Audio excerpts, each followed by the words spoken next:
Bonjour à tous. J'ai créé une application issue de mon expérience sur la gestion de crise, car l'essentiel dans une gestion de crise, c'est de bien identifier les parties prenantes, leur cadre réglementaire, leurs interactions.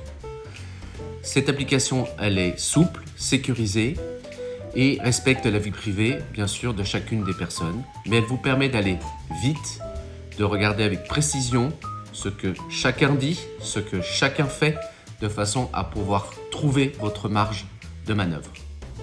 J'ai un autre aspect dans les parties prenantes, notamment dans la gestion de crise, avec ce qu'on appelle les short sellers ou les fonds activistes.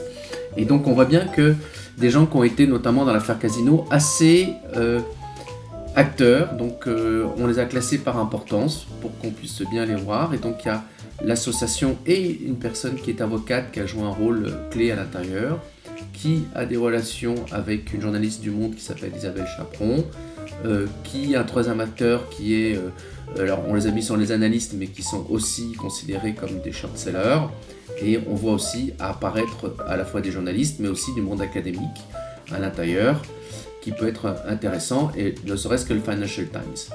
Donc on voit bien qu'il y a un certain nombre de parties prenantes qui rentrent en jeu, il s'agit de bien les repérer pour pouvoir les faire. Après, on peut les classer par grande autorité qui nous permettrait de le faire. C'est pas un sujet là-dessus, notamment pour la presse, si on va aller plus vite à l'intérieur.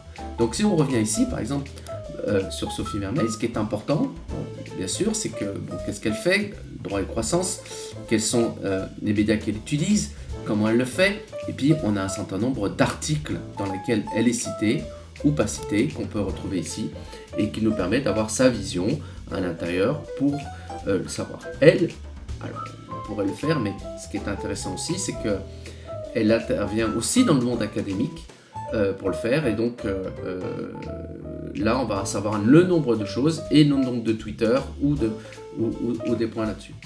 Si on revient un petit peu sur ces short-sellers, ça c'est les short-sellers, c'est les parties prenantes, mais il y a tout un aspect qui est très important, c'est les dates, la veille. Donc, comment on fait sa veille pour le suivre? Chaque article est mis à l'intérieur, il est qualifié, on peut le voir aussi par type de média, parce que la doctrine, ce qu'on appelle académique, la presse financière a un enjeu différent de la presse généraliste, la presse d'investigation, la presse éco, tout ça est vu, la régulation est vue, les short-sellers, les Twitter qui peuvent intervenir, un ensemble de parties qui vous permettent de le faire. On l'a ensuite après tout ce cas-là par grande date, qu'on peut charger bien sûr, si j'ai envie de charger plus faire, mais moi je suis remonté pas très loin. Et puis tout ça rentre aussi dans une logique d'autres histoires qui arrivent ici pour le faire. Donc là, après, on a bien sûr des choses qui peuvent aller sur la chronologie, et puis chaque personne a écrit pour le faire. Donc on voit bien qu'on a un certain nombre d'outils qui nous permet de suivre un certain nombre de personnes, tout en respectant les choses. À bientôt.